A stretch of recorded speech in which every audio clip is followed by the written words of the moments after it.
Salman Khan's bracelet, my ass. It's way more expensive than what Salman Khan is wearing.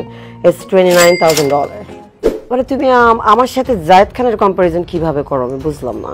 Ananta Jalil আমার কাছে মনে হয় কথাবার্তা একটু খ্যাত আর মনে হয় যেন মানি গায়, মানি দিয়ে সবকিছু করে। মনিকা, তুমি বাংলাদেশের হয়ে নিউ ইয়র্কে 10 থেকে 15 বছর মডেলিং করছো।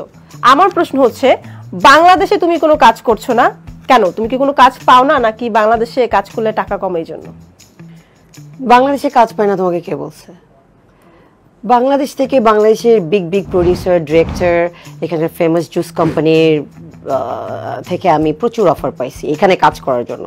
কিন্তু তোমাদের এখানে কাজ করা তো লাইক ইম্পসিবল, কারণ ওনারা যে ধরনের অফার করে এরকম অফারের পর তো মানে বাংলাদেশে কাজ করা সম্ভব না, তাদের নিয়ত খারাপ।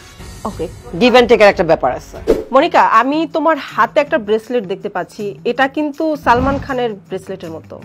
কাহিনী কি এটার? সালমান খানের ব্রেসলেট, মাই অ্যাস। সালমান খান যে ব্রেসলেটটা পরে ওটা ওর ড্যাডের দেয়া, ঠিক আছে, ওটা ওর ড্যাডের আশীর্বাদ। আর আমি যেটা পরতেছি ইটস আ লুই ভিটন। ওকে, তো তুমি It's way more expensive than what Salman Khan is wearing. It's $29,000. What? আর আমার যে আংটিগুলো দেখতেছো এটা deep blue Sapphire, it's a 36 carat. You should know the price. Gina.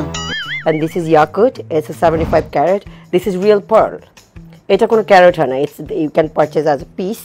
These are very expensive, as you can hear the noise. Wow, আমি এখন যে আউটফিটে আছি এটা total 50 লক্ষ টাকা। भाई साहब कुछ ज्यादा नहीं हो गया? আমাদের দেশে একজন নায়ক আছে যে সালমান খানের ফ্যান, আর সে অনেক এক্সপেন্সিভ জিনিসপত্র পরে, তার নাম জায়েদ খান। তুমি তাকে চেনো? হ্যাঁ, he is a viral guy from his ডিগবাজি।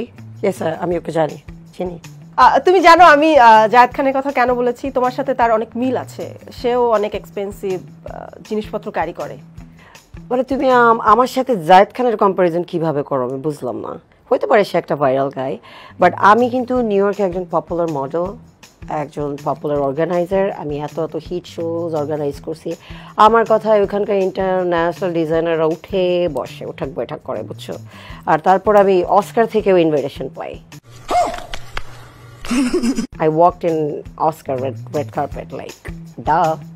তো তুমি তো নিউ ইয়র্কে আছো, তবে আমাদের দেশের সিনেমা সম্পর্কে নিশ্চয়ই টুকটাক জানো। হ্যাঁ, তো তোমার কাছে আমার প্রশ্ন হচ্ছে যে এমন কে আছে যার অ্যাক্টিং দেখে তোমার মনে হয় তার অ্যাক্টিং এ আসা উচিত না?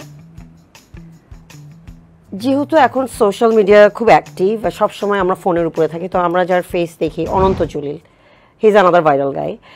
আমার কাছে মনে হয় কথাবার্তা একটু খ্যাত আর মনে হয় যেন মানি গায়, মানি দিয়ে সবকিছু করে, খ্যাত টাইপের। আমার মনে হয় না উনি মানে নায়ক হওয়ার যোগ্য, মানে উনি জাস্ট করতেছে ফ্রম হিজ ওন মানি। এটা as an audience I am telling you, don't take it otherwise. But ওনার যে ওয়াইফ আছে Barsha, she is really pretty, she is tall and skinny, which is lovely. তাহলে বাংলাদেশের কোন নায়কের অ্যাক্টিং তোমার ভালো লাগে? আমার শাকিব খানের অ্যাক্টিং ভালো লাগে, উনি ভালো করতেছে, he is doing really well. Okay, তাহলে তুমি কার সাথে মুভি করতে চাইবা? মুভি যদি করতে চাই আমি ইমরান হাশমির সাথে করব। ইমরান হাশমি কেন? কিভাবে পাবা তাকে তুমি? কেন? Nothing is impossible. কিভাবে তাকে হায়ার করবা বাংলাদেশে? করলাম, আমার অনেক টাকা আছে, হায়ার করে নিয়ে আসলাম। What is the big deal? তুমি নিজেকে যেভাবে প্রেজেন্ট করো, তোমাকে কেউ কি বলে না তোমাকে লাইক ওই রকম কোন এক সেলিব্রিটির মতো লাগছে, ওর মতো লাগছে?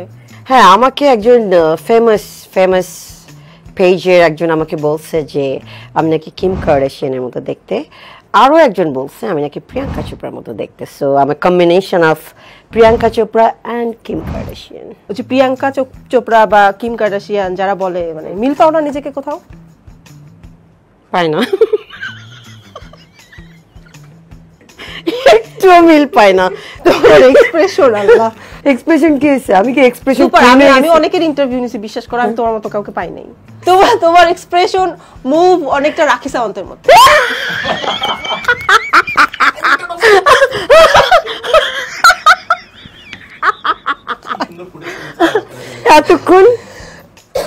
এতক্ষণ একটু লিমিটেশনে ছিলাম, আমি একটা ক্লাসে ছিলাম। প্রিয়াঙ্কা চোপড়া, কিম কার্দাশিয়ান, ও মাই গড, এখন বলতেছে রাখি